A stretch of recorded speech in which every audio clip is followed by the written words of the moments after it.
Akhilesh Dwivedi civil jobs academy YouTube channel में आप सभी का बहुत बहुत स्वागत करता हूं।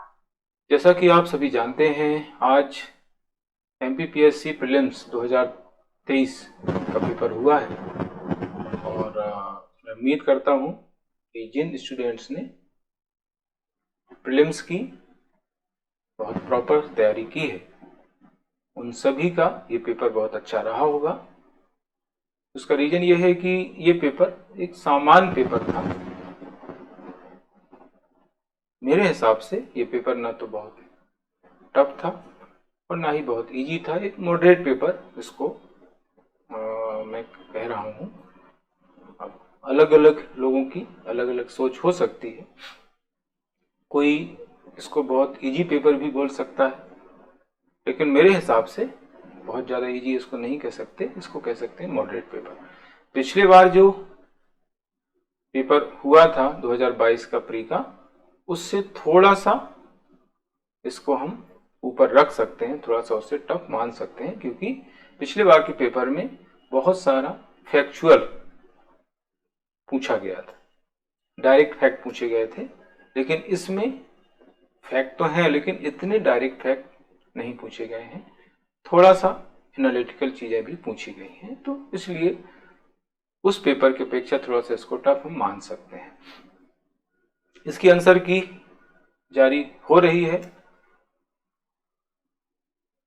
और मैं यहाँ पर इस पेपर का जो सेट बी है उस पर डिस्कस करने वाला हूँ, खास चीज़ें मैं इसके बारे में बताने वाला हूँ।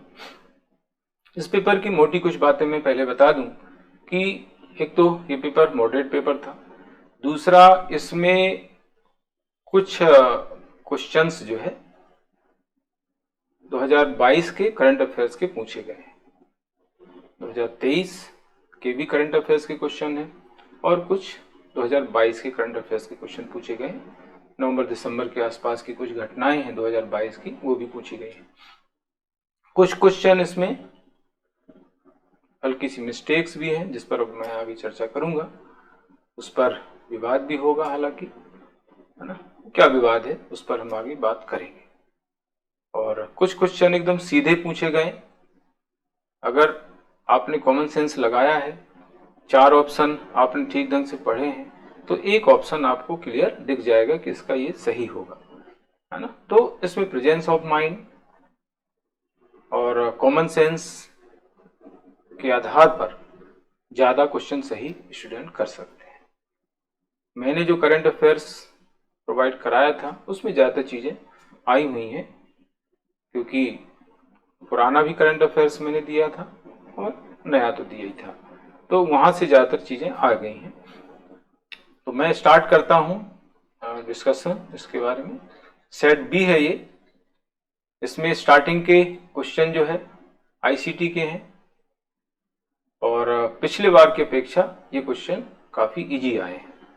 पिछले बार कुछ क्वेश्चन टफ थे यहाँ से यूनिट 9 से, लेकिन इसमें क्वेश्चन बहुत इजी आए हैं। जैसे पहला है, साइबर सुरक्षा में एक फायरवॉल का क्या उद्देश्य है, तो इसका बी आंसर है। फ्लिपकार्ट, अलीबाबा, अमेजॉन किसके उदाहरण है, तो ये B2C business to customer clear है। इसके बाद आगे साइबर हमले का एक प्रकार है जिसमें उपयोगकर्ता को संवेदनशील सूचना को जाहिर करने के लिए छल करना शामिल है, तो इसमें फिशिंग हमला आता है। इसके बाद आगे अगला क्वेश्चन है, ई प्रोक्योरमेंट पोर्टल नहीं है, तो इसमें MP ऑनलाइन इसके अंतर्गत नहीं आता है। ई कॉमर्स 24/7 कार्य करने की क्षमता है इसमें। कौन सा इंटरनेट कनेक्शन का एक प्रकार है जो टेलीफोन लाइनों का प्रयोग करता है, तो इसमें पहला है इसमें DSL। इसके बाद आगे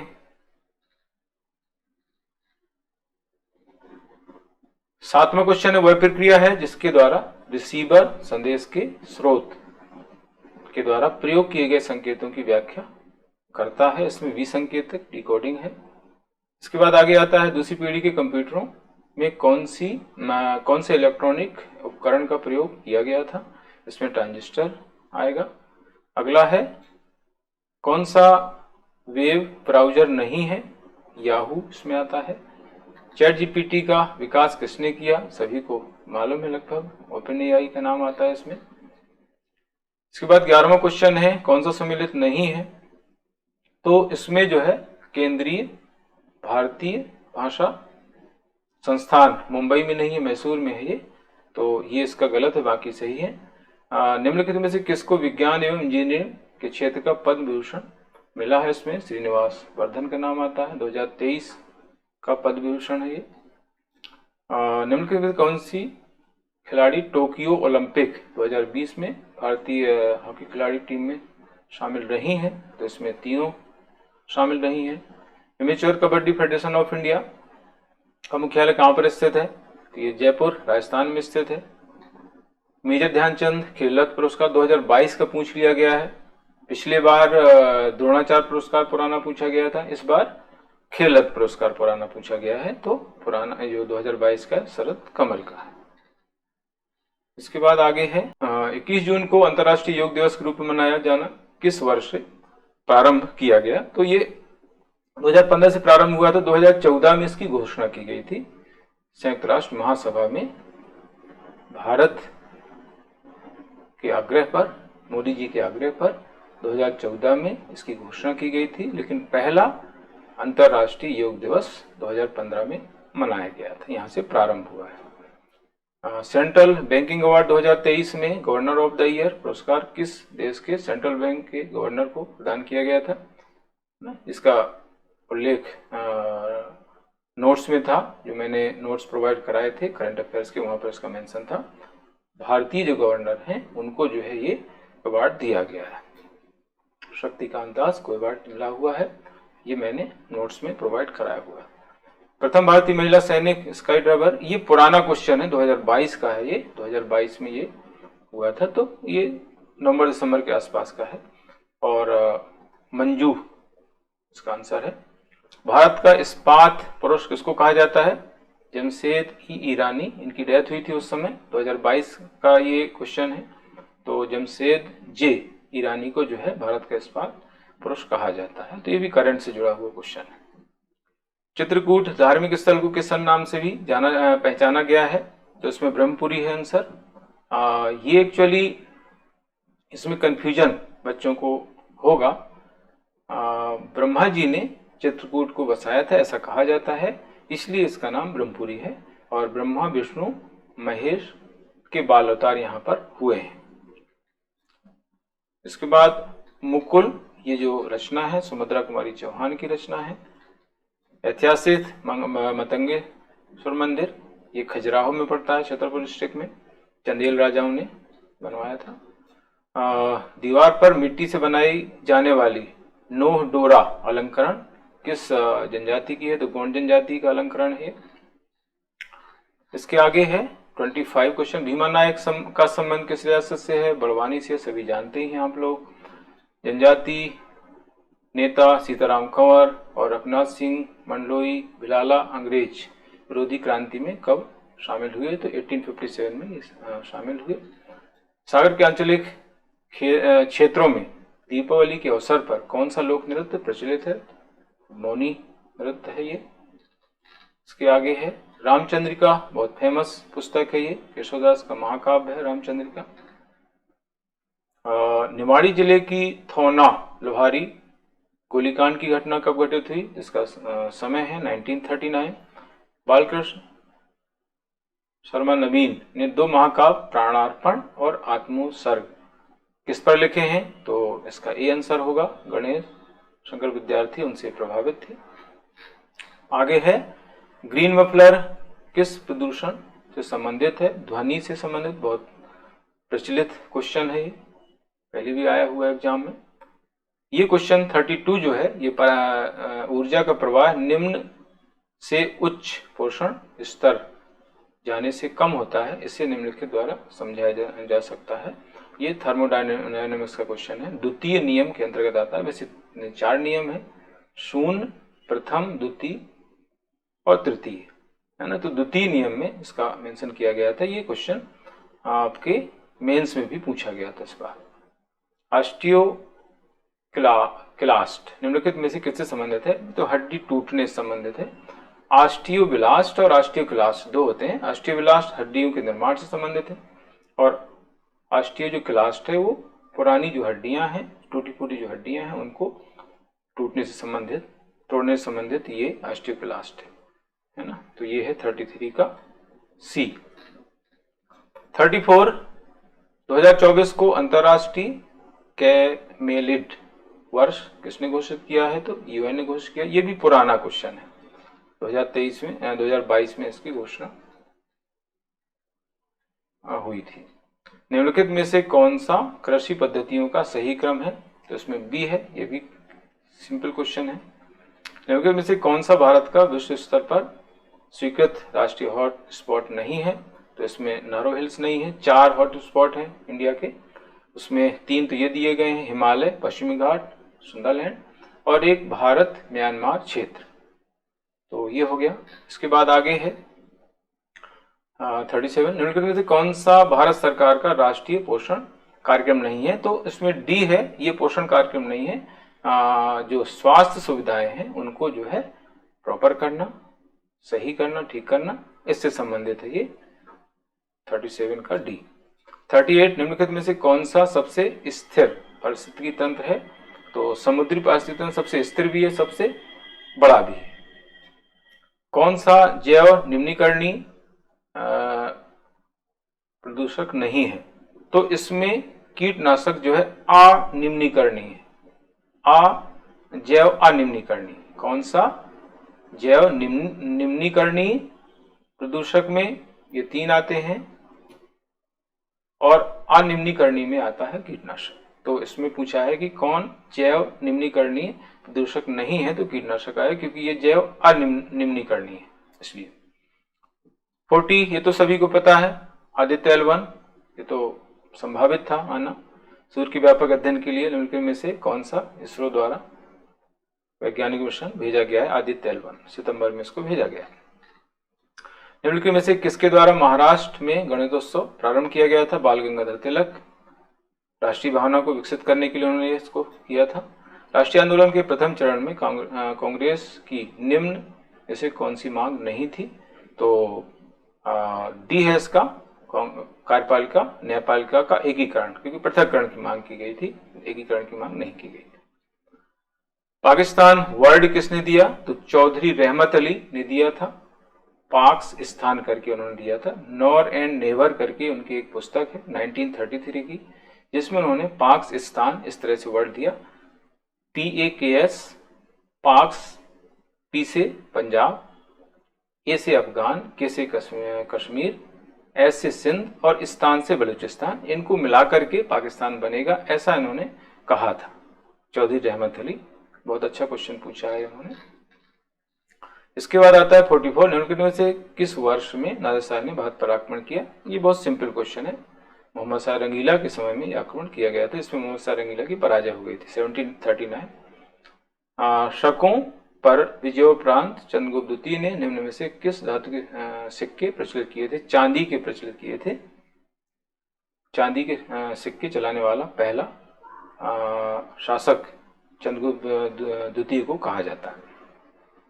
उसका चांदी आएगा। निम्नलिखित में से किस वर्ष लॉर्ड विलियम बेंटिक द्वारा प्रेस स्वतंत्रता प्रदान की गई थी? इसका आंसर वैसे 1835 आएगा, लेकिन ये थोड़ा सा गलत है। ये मैंने स्टार्टिंग में बताया था, कुछ थोड़ा मिस्टेक्स हैं प्रश्नों में, क्योंकि लॉर्ड विलियम बेंटिक का इसमें नाम नहीं आता है, इसमें आता है चार्ल्स मेटकाफ। चार्ल्स मेटकाफ ने प्रेस को स्वतंत्र किया था, इसलिए चार्ल्स मेटकाफ को भारतीय प्रेस की स्वतंत्रता के जन्मदाता कहा जाता है। 1835 का प्रेस एक्ट है, 1835 के प्रेस एक्ट के तहत ये स्वतंत्रता दी गई थी। उस समय विलियम बेंटिक गवर्नर जनरल नहीं थे, उनके स्थान पर कार्यवाहक गवर्नर जनरल आ गए थे चार्ल्स मेटकाफ। तो इसमें चार्ल्स मेटकाफ आना चाहिए, क्योंकि चार्ल्स मेटकाफ ने प्रेस को स्वतंत्र किया था। तो ये इसमें मिस्टेक है। अब जो भी हो, आयोग इसको क्या कंसीडर करता है वो बात की बात है। आर मंजू श्री मूलकल, ये महायान से संबंधित ग्रंथ है, बौद्ध धर्म का है। निम्नलिखित में से कितनी रियासतें 15 फरवरी 1948 को स्वराज संघ में मिलाई गई थी? 222 रियासतें मिलाई गई थी और इसका श्रेय जाता है सरदार वल्लभ भाई पटेल। 1948 में बुंदेलखंड व बघेलखंड को जोड़कर कौन सा प्रदेश अस्तित्व में आया था? विंध्य प्रदेश, सभी लगभग जानते होंगे इसके बारे में। किस अधिवेशन में कांग्रेस नरम एवं गरम दल में विभाजित हो गई थी? सूरत अधिवेशन हुआ था 1907 का, जिसमें ये हुआ था। आगे है, निम्नलिखित में से कौन सा अधिकार राष्ट्रीय मानवाधिकार आयोग के दायरे में नहीं आता है? इसका आएगा शिक्षा से संबंधित अधिकार। इसमें लोगों को कंफ्यूजन होगा, तो मैं इसके बारे में बता दूं कि मानवाधिकार की जो डेफिनेशन है, मानवाधिकार संरक्षण अधिनियम 1983 में मानवाधिकार की डेफिनेशन दी गई है।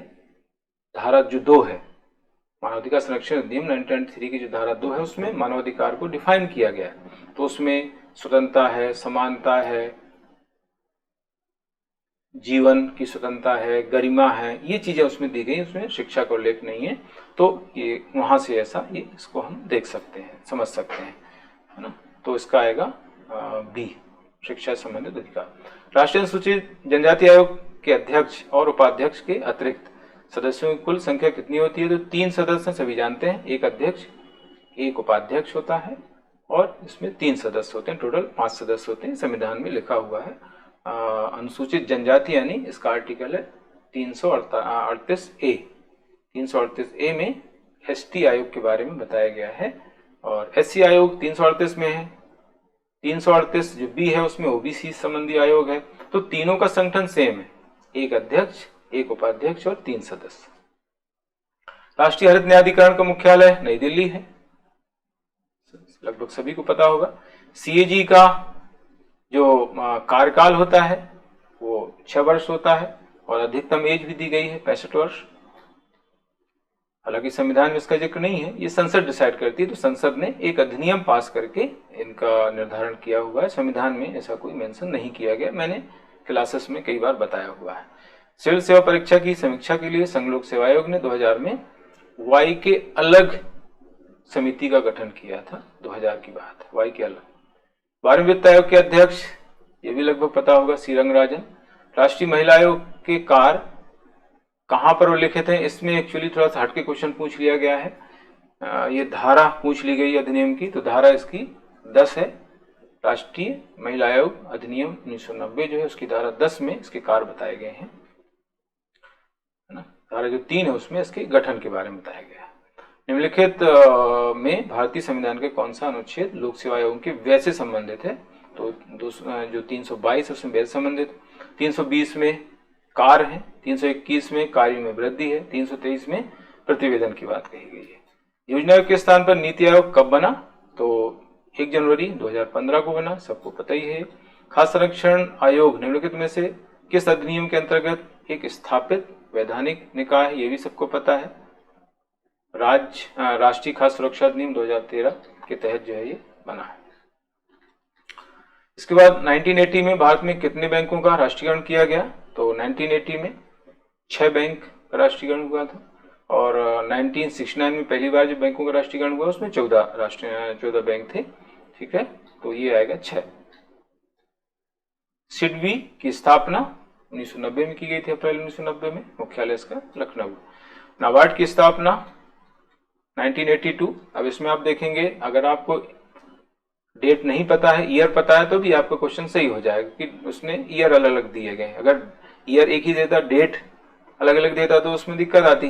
बाकी डेट उसने अलग अलग दी है, ईयर उन्होंने अलग अलग दिए हैं, तो इसलिए इसमें ज़्यादा आपको कन्फ्यूजन नहीं होना, क्योंकि 1982 लगभग सबको पता रहता है नाबार्ड की स्थापना का ईयर। राष्ट्रपति के चुनाव के लिए निदेशक मंडल में कौन सदस्य शामिल होते हैं? इसमें निर्वाचित सदस्य शामिल होते हैं, ये भी पता है लगभग सभी को। लोकसभा, राज्यसभा और राज्यों के विधानसभाओं को केवल निर्वाचित सदस्य सम्मिलित होते हैं। ये क्वेश्चन थोड़ा सा इसमें मिस्टेक है। डीपीएसपी का जो भाग है वो 4 है, इसमें 4A लिखा हुआ है एक्चुअली का। आंसर तो सही है आयरलैंड, लेकिन इसमें भाग जो इसमें लिख दिया उन्होंने ये का यानी ए लिख दिया है, जो गलत है। केवल 4 है, भाग 4A जो है ये मौलिक कर्तव्य से संबंधित है, तो ये इसमें आंशिक थोड़ा सा इसमें गलत है, हालांकि आंसर आयरलैंड ही आएगा, उसमें कोई डाउट नहीं। संसद का निर्माण किसके द्वारा होता है? ये बहुत परंपरागत क्वेश्चन है, लोकसभा, राज्यसभा, राष्ट्रपति, कई बार क्वेश्चन आ चुका है ये।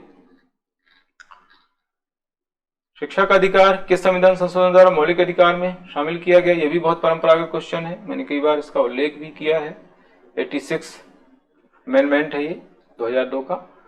अब देखिए यहाँ पर अनुच्छेद 51A मौलिक कर्तव्य की व्याख्या करता है। इसमें कितने मौलिक कर्तव्य हैं? तो अभी 11 हो गए हैं, पहले 10 थे, है ना। किस संविधान संशोधन के द्वारा प्रस्तावना में समाजवादी शब्द जोड़ा गया? देखिए ये दोनों एक दूसरे से रिलेटेड है। शिक्षा का अधिकार 86वां अमेंडमेंट जो है 2002, इसी के तहत 11वां मौलिक कर्तव्य जुड़ा हुआ है, और इसी के तहत शिक्षा का मौलिक अधिकार जोड़ा गया। तो दोनों क्वेश्चन रिलेटेड क्वेश्चन है। समाजवादी शब्द जोड़ा गया 42वां अमेंडमेंट है, सी है इसका। संविधान सभा का निर्माण, ये बहुत परंपरागत क्वेश्चन है, पहले ऐसे क्वेश्चन आया करते थे, आजकल संविधान सभा से क्वेश्चन थोड़ा सा टफ आ रहे हैं, लेकिन ये क्वेश्चन बहुत परंपरागत पूछ लिया उन्होंने। कैबिनेट मिशन जो प्लान है उसके तहत संविधान सभा का निर्माण हुआ 1946। ये जो सुमेलित करने के लिए पूछा गया है, तो इसमें अगर आपको मानस सिमलीपाल 2 पता है तो आप जो इसको सही कर सकते हैं। जैसे मानस असम है तो 2 का आएगा डी, सिमलीपाल उड़ीसा है तो ये आ गया ए, यानी इसका क्वेश्चन हो जाएगा ए। सिमलीपाल उड़ीसा में, मानस ये है, असम में 2 लगभग सबको पता रहते हैं, तो इस आधार पर आप उसको सॉल्व कर सकते हैं। भूमिगत ताप के उपयोग का प्रथम सफल प्रयास कहाँ पर किया गया? ये अमेरिका में किया गया था, मेरे ख्याल से 1890 के आसपास का समय है, आप लोग इसको देख सकते हैं। मोलेसिस बेसिन कहाँ, मोलेसिस बेसिन भी कहा जाता है तो मिजोरम इसका आंसर है। ये भी सीधा साधा क्वेश्चन है। टाटीपाका तेल रिफाइनरी कहाँ स्थित है? आंध्र प्रदेश में स्थित है ये। गाजा ट्रिप, गाजा पट्टी, ये लगातार चर्चा में बना हुआ है क्षेत्र, भूमध्य सागर से लगा हुआ एरिया है ये, इसलिए क्वेश्चन करंट से जुड़ा हुआ क्वेश्चन है ये। और ये परंपरागत क्वेश्चन है, पहले भी इसके बारे में क्वेश्चन आए हुए हैं। ये एक्चुअली लौह एस्क की खदानें हैं, खाने हैं, तो उससे क्वेश्चन बना हुआ है। बेलाडीला छत्तीसगढ़ है, आप सभी जानते ही हैं, तो पहले का सी हो गया। और कुद्रे, ये केंझुर है, केंझुर उड़ीसा का है ये। बालाघाट मध्य प्रदेश का, सब जानते ही हैं। कुद्रेमुख जो है कर्नाटक का, तो यानी इसका हो जाएगा बी आंसर, 76 का बी। निम्नलिखित में से पटल विरूपण प्रक्रिया के अंतर्गत कौन सी प्रक्रिया नहीं आती है? तो ये विषमांगी हो जाएगी। ये टेक्टोनिक जो घटनाएं होती हैं उससे रिलेटेड है, तो उससे संबंधित विषमांगी नहीं है, बाकी है। राज्यों के अधिकतम से न्यूनतम साक्षरता अनुसार सही क्रम को इंगित कीजिए। 2011 की जनगणना के हिसाब से है, तो इसका डी आएगा। केरल, मिजोरम, गोवा, त्रिपुरा, है ना। इसमें ए डी में कंफ्यूजन है, होगा स्टूडेंट को, केरल मिजोरम दोनों में दिया है डी में, गोवा त्रिपुरा को लेकर, लेकिन गोवा की जो साक्षरता है वो त्रिपुरा से ज्यादा है। नासिक जिले में त्रिम्बक पहाड़ियों से निकलने वाली इनमें से कौन सी नदी? ये थोड़ा सा बारीक क्वेश्चन पूछ लिया है, तो इसका डी आंसर है, क्योंकि ये जो नदियां हैं ये महाराष्ट्र में, महाराष्ट्र की है ही नहीं। शत्रुंजी ये गुजरात की है, भद्रा ये कर्नाटक की है, ढाढर ये भी गुजरात की है। तो इस तरीके से यह क्वेश्चन है। ये सिंपल क्वेश्चन है। वायुमंडलीय परत जलवायु और मौसम में सभी परिवर्तनों के लिए जानी जाती है। ये क्षोभ मंडल है, इसमें जलवाष्प पाया जाता है, इसलिए यहाँ पर सारी घटनाएं वायुमंडल संबंधी, जलवायु संबंधी होती हैं। कौन सा थर्मल पावर स्टेशन अनूपपुर जिले के चचाई में स्थित है? ये भी एकदम सिंपल क्वेश्चन है, क्योंकि बाकी ऑप्शन बिल्कुल अलग है।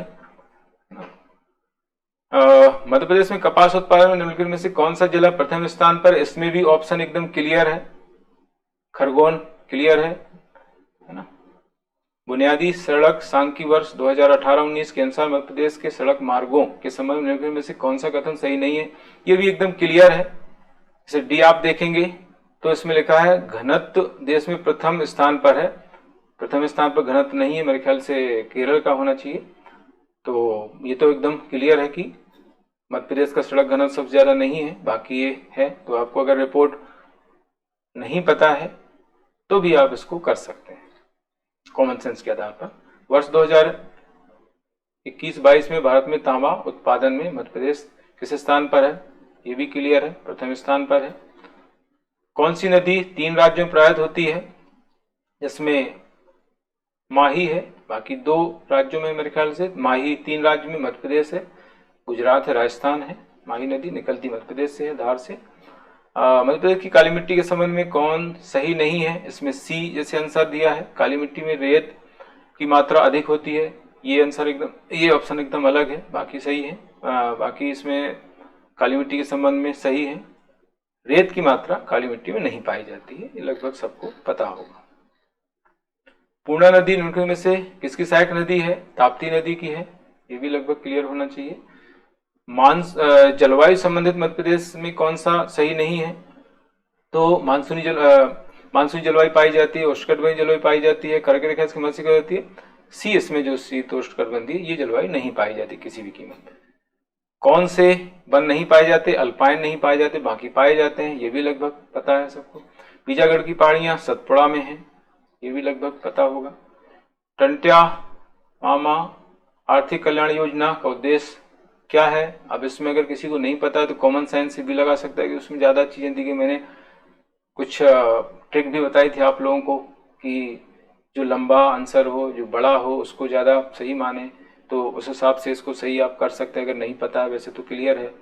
मध्य प्रदेश के किस शहर में ट्रांसफार्मर संबद्ध उत्पादों के उत्पादन के लिए समर्पित क्लस्टर है, ये ग्वालियर है। इसमें कई लोगों ने भोपाल लगाया होगा, लेकिन इसका आंसर ग्वालियर आएगा। व्यवसाय सुधार कार्य योजना 2020 के लिए राज्यों के मूल्यांकन में मध्य प्रदेश का प्रदर्शन कैसा है, तो ये अचीवर्स है। कई लोगों ने इसमें टॉप अचीवर्स लगाया होगा, लेकिन इसका आंसर अचीवर्स है, ये उसकी रिपोर्ट में बताया गया था। मध्य प्रदेश के निम्नलिखित जिलों को 2021 की जनगणना के अनुसार उसकी 10 की जनसंख्या वृद्धि के क्रम में निम्नतर से उच्चतम तक व्यवस्थित करें, तो इसमें अनूपपुर सबसे कम है, फिर बैतूल, छिंदवाड़ा, मंदसौर ये आएगा बी, है ना। सबसे ज्यादा इंदौर में है, सबसे कम अनूपपुर में, लगभग सबको पता हो। मध्य प्रदेश राज्य नीति एवं योजना आयोग रिपोर्ट 2023 के अनुसार मध्य प्रदेश के किस जिले में बहुआयामी गरीबी में सबसे अधिक सुधार देखा गया है। ये वैसे आंसर इसका अलीराजपुर है, लेकिन इसमें मिस्टेक ये है कि ये जो रिपोर्ट ये पेपर में कही जा रही है, ये रिपोर्ट राज्य नीति आयोग की नहीं है, मध्य प्रदेश राज्य नीति आयोग की नहीं है, बल्कि ये जो रिपोर्ट है वो केंद्र के नीति आयोग की है। बहुआयामी गरीबी सूचकांक जो 2023 में आया है, इसके पहला जो आया था 2021 में, अभी आया 2023 में, तो वो केंद्र के नीति आयोग की रिपोर्ट है, उसका सूचकांक है, दूसरा सूचकांक है। और इसमें जो कहा गया है कि अलीराजपुर में सबसे ज्यादा सुधार हुआ है, अलीराजपुर में गरीबी सबसे कम हुई है, इसलिए अलीराजपुर गरीबी के मामले में मध्य प्रदेश का दूसरा जिला हो गया, जो पहला था। इंडिया का सबसे गरीब जिला कहा जाता था, और अभी एमपी में सबसे गरीब जिला हो गया है झाबुआ, सेकेंड नंबर पर अलीराजपुर हो गया है। तो आंसर अलीराजपुर है, लेकिन इसमें जो रिपोर्ट बता रहे हैं, ये रिपोर्ट मध्य प्रदेश राज्य नीति और योजना आयोग की नहीं है। वैसे ये नाम भी चेंज हो गया, नाम भी गलत लिखा है, मध्य प्रदेश राज्य नीति आयोग हो गया है, अभी 2023 में इसका नाम चेंज हो गया, मध्य प्रदेश राज्य नीति आयोग, तो नाम गलत लिखा है। और रिपोर्ट भी जो मेंशन की गई, ये रिपोर्ट इसकी नहीं है, ये रिपोर्ट जो है केंद्र की नीति आयोग की है। भारत में स्थानीय स्वशासन के जनक लॉर्ड रिपन कहे जाते हैं। 1882 का प्रस्ताव था, जिसके तहत स्थानीय जो निकाय थे उनको स्वायत्तता प्रदान की गई, इसलिए 1882 के प्रस्ताव को भारत में स्थानीय स्वशासन का मैग्ना कार्टा कहते हैं, और लॉर्ड रिपन को भारत में स्थानीय स्वशासन का जनक कहा जाता है।